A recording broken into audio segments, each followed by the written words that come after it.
Hello friends, welcome to சாம்சிகி home. எல்லாரும் எப்படி இருக்கிறீங்க? இன்றைக்கி நம்ம பார்க்க போகிறது நம்மளோட உணவுப் பொருட்களுக்கு சாப்பாட்டுக்கு எப்படி எக்ஸ்பைரி டேட் இருக்கோ அதே மாதிரி நம்ம தினசரி பயன்படுத்தக்கூடிய பொருட்களுக்கும் வீட்டில் நம்ம டெய்லியுமே பயன்படுத்துகிற பொருட்களுக்குமே ஒரு எக்ஸ்பைரி டேட் உண்டு. ஆனால் நம்ம அந்த நாளெல்லாம் தாண்டி கூட சில பொருட்களை பயன்படுத்திகிட்டு இருப்போம். அந்த மாதிரி பொருட்கள் என்னென்ன, எவ்வளோ நாளுக்கு எந்தெந்த பொருட்களை பயன்படுத்தணும் அப்படிங்கிறத பற்றி பார்க்கலாம். முதல்ல சீப்பு. தினமுமே நம்ம தலை வாடுறதுக்கு பயன்படுத்துகிற சீப்பு.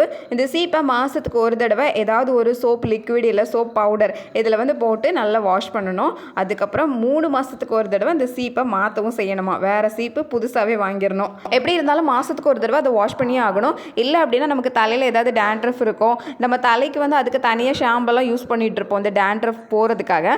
ஆனால் நம்ம அதே சீப்பை யூஸ் பண்ணிகிட்டு இருக்கிறதுனால டேண்ட்ரஃப் மறுபடியும் அந்த சீப்பில் இருந்து நமக்கு மறுபடியும் வந்துக்கிட்டே இருக்கும். ரெண்டாவது பல் துலக்கிறதுக்கு யூஸ் பண்ணுற ப்ரஷ். இந்த ப்ரஷ் பொதுவாக பாத்ரூமில் வைக்கக்கூடாது.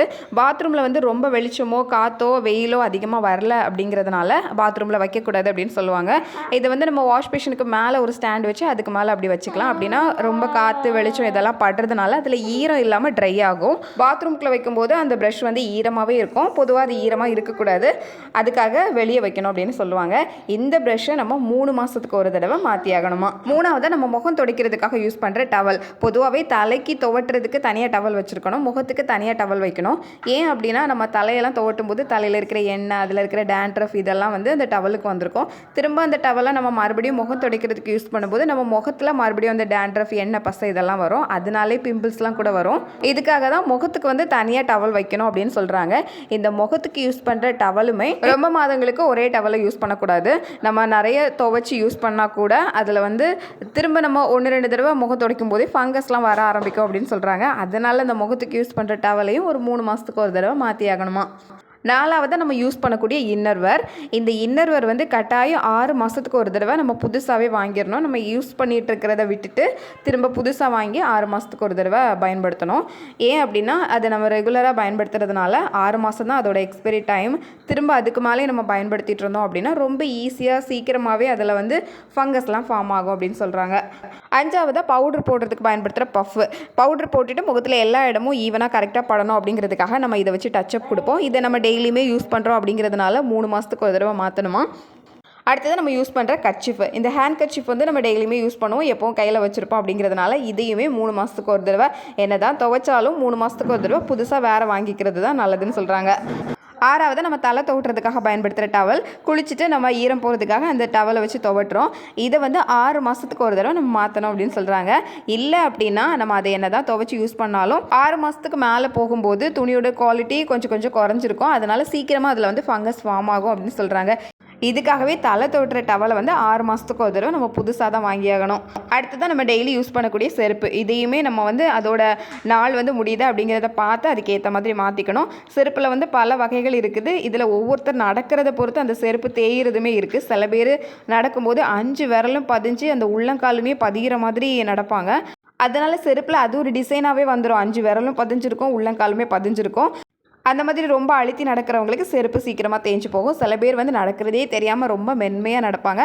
அவங்களுக்கு இன்னும் கொஞ்ச நாள் வரும். பொதுவாகவே செருப்பை நம்ம ரொம்ப அதிகமாக பயன்படுத்திட்டோம் அப்படின்னா நமக்கு கால் வலி வர ஆரம்பிக்கும். அதுக்கப்புறம் அப்படியே உள்ளங்கால் வெடிப்பும் வர ஆரம்பிக்குமா. அதனால் இந்த மாதிரி பிரச்சனை இருந்தது அப்படின்னா பார்த்து அதுக்கு ஏற்ற மாதிரி செருப்பு வாங்கணும்.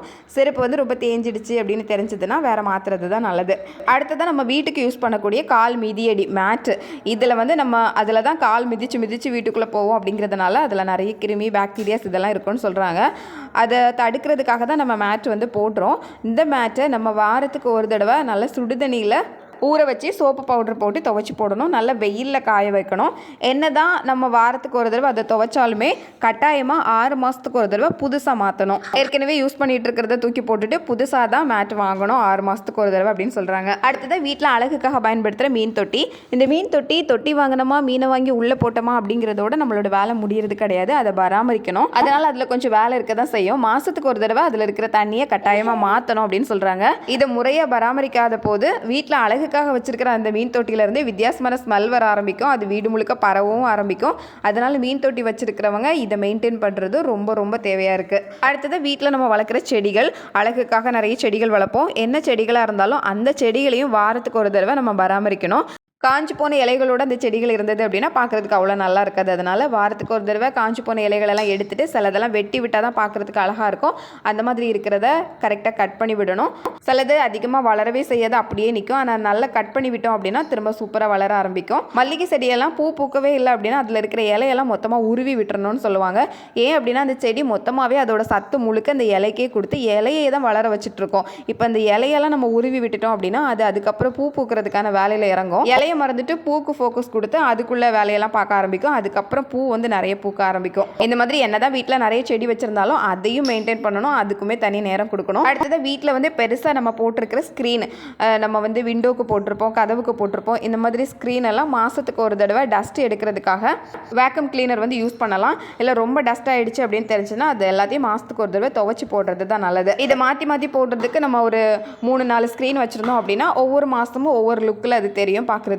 எப்பவும் ஒரே கலரில் நம்ம ஸ்க்ரீன் போட்டுருந்தா நமக்கே கொஞ்சம் போர் அடிக்கும். அதை மாதத்துக்கு ஒரு தடவை மாற்றும் போது நமக்குமே வீடு வந்து ரொம்ப புதுசாக இருக்கிற மாதிரி கொஞ்சம் வித்தியாசம் தெரியறதுனால நல்லாயிருக்கும். அடுத்ததான் நம்ம வீட்டில் இருக்கிற ஃபேனில் வந்து நிறைய தூசி வந்தது அப்படின்னா அது நமக்கு மூச்சு விடுறதுக்கு சுவாச கோளாறுலாம் ஏற்படுத்தும் அப்படின்னு சொல்கிறாங்க. அதனால ரொம்ப தூசி வந்து அதில் ஏறாமல் பார்த்துக்கணும். இது வந்து ஒவ்வொருத்தர் இருக்கிற வீட்டை பொறுத்து. ரொம்ப ரோட் சைட்லாம் இருக்கிறீங்கன்னா ரொம்ப டஸ்ட் வந்து படியும், சீக்கிரமாகவே தூசி வந்து வீடு முழுக்க வந்துடும். ஃபேன்லாம் ரொம்ப தூசி ஏறும். வீடு ரோட்லேருந்து கொஞ்சம் உள்ளே இருக்குது அப்படின்னா தூசி ஏறுறதுக்கு கொஞ்சம் நாட்கள் கூட ஆகலாம். இது பார்க்கும்போது நமக்கு தெரியும். அந்த ஃபேனை பார்க்கும்போது ப்ரஷ் வச்சு அதுக்கு ஏற்ற மாதிரி அதை தொடச்சி ஃபேனில் பெரிய அளவில் தூசி இல்லாமல் பார்த்துக்கிறது நல்லது. அது வந்து நம்மளோட ஆரோக்கியத்துக்கு நல்லது, அதனால் அதையும் பார்க்கணும். அடுத்தது நம்ம தண்ணி குடிக்கிறதுக்காக பயன்படுத்துகிற வாட்டர் பாட்டில். இந்த தண்ணி பாட்டிலை டெய்லியுமே வெந்நீர் வச்சு நம்ம வெந்நீர் உள்ளே ஊற்றி நல்லா குலுக்கி கழுவணும். இதை 3 மாதத்துக்கு ஒரு தடவை புதுசாகவே வாட்டர் பாட்டில் மாற்றணும். அதுதான் நல்லதுன்னு சொல்கிறாங்க. ஏன்னா நம்ம டெய்லியுமே அந்த வாட்டர் பாட்டில் யூஸ் பண்ணுறதுனால 3 மாதத்துக்கு ஒரு தடவை மாற்றுறது நல்லது.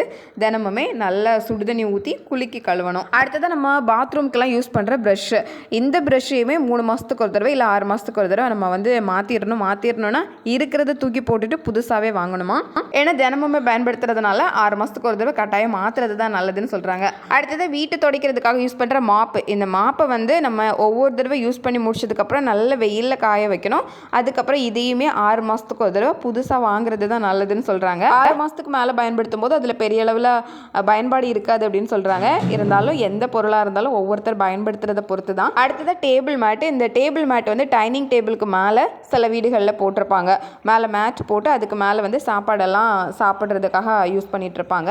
இந்த மேட் வந்து நம்ம சாப்பிட்றதுக்கு பயன்படுத்துகிறோம் அப்படிங்கிறதுனால அடிக்கடி அதில் வந்து சாப்பாடெல்லாம் கூட படுறதுக்கு வாய்ப்பு இருக்குது. இதனால இதை வாரத்துக்கு ஒரு தடவை கட்டாயமாக துவைச்சி காய போடணும். இது எல்லாமே டெய்லியுமே நம்ம வீட்டுக்கு பயன்படுத்தக்கூடிய பொருட்கள் தான். சில பொருட்களை நம்ம அதோட நாள் முடிஞ்சு கூட பயன்படுத்திட்டு இருப்போம். இருந்தாலும் ஒவ்வொன்றுக்கும் ஒவ்வொரு டைம் கொடுத்துருப்பாங்கல்ல, அது மாதிரி இந்த பொருட்களுக்கு இவ்வளோ நாள் தான் பயன்பாடு அப்படின்னு சொல்லியிருக்கிறாங்க. இதே மாதிரி மெத்தையும் சொல்லுவாங்க. ஒரு மெத்தையை வந்து 10 வருஷத்துக்கு மேலே பயன்படுத்தக்கூடாதுன்னு. ஒரு தலையணை, அந்த தலையணையும் 1 வருஷத்துக்கு மேலே பயன்படுத்தக்கூடாது. பாய் எல்லாத்துக்குமே ஒரு டைம் உண்டு. இதில் சில பேரோட கையில் ரொம்ப நாட்கள் இருக்கிற பொருட்களும் உண்டு. சில பேரோட கையில் சீக்கிரமாகவே அந்த பொருள் வந்து அதோட நாளை முடிக்கிறதும் உண்டு. எதுவாக இருந்தாலும் வீட்டில் இருக்கிற பொருட்கள் எல்லாத்தையும் க்ளீனாக அப்பப்போ மெயின்டைன் பண்ணோம் அப்படின்னா தான் அந்த பொருளுக்கான நாளுமே கொஞ்சம் அதிகமாகும். ஓகே ஃப்ரெண்ட்ஸ், இந்த வீடியோ உங்களுக்கு பிடிச்சிருந்ததுன்னா லைக் பண்ணுங்கள், ஃப்ரெண்ட்ஸ் கூட ஷேர் பண்ணிக்கோங்க.